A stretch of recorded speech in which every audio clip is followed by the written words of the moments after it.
La viralité est un ingrédient du harcèlement virtuel. Tout à fait, c'est un des processus majeurs du harcèlement virtuel. Et c'est ce qui aussi en fait sa spécificité. Pourquoi, on parle de viralité? Alors qu'est-ce que c'est que la viralité plutôt? La viralité, c'est vraiment la diffusion massive sur, la sphère internet, hein, sur le web 2.0 et donc cette viralité va opérer dans le harcèlement virtuel comme un virus, hein. On va, pouvoir associer ça au fameux malware qui va vous détruire, hein, ce virus qui vous détruit toutes vos données sur votre ordinateur et bien là, le harcèlement virtuel, heu, a, ce processus, qui va, utiliser un élément de l'intimité, de l'autre, le diffuser de manière destructrice sur l'ensemble, de la communauté virtuelle.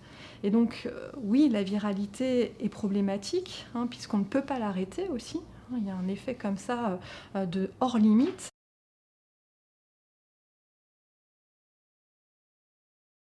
Oui, donc la viralité aussi dans cette idée que finalement, par ce caractère diffus, grandement diffus, cette immédiateté qui est propre aussi à la viralité, eh bien, on va avoir, un caractère diffus. On ne va plus savoir qui est la source, hein, du harcèlement.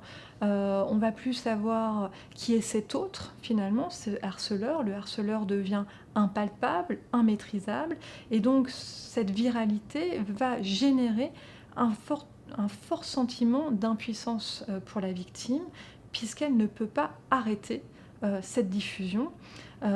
Et aussi, et c'est ce qui est malheureux, c'est que même si on a l'impression qu'à un moment donné, il y a un temps, d'arrêt, pour pas faire de jeu de mots, avec le harcèlement, virtuel et bien la viralité peut très, très bien à un moment donné ressurgir, faire ressurgir un élément, qui va, réaménager le harcèlement dans un autre temps, dans une autre communauté et cetera.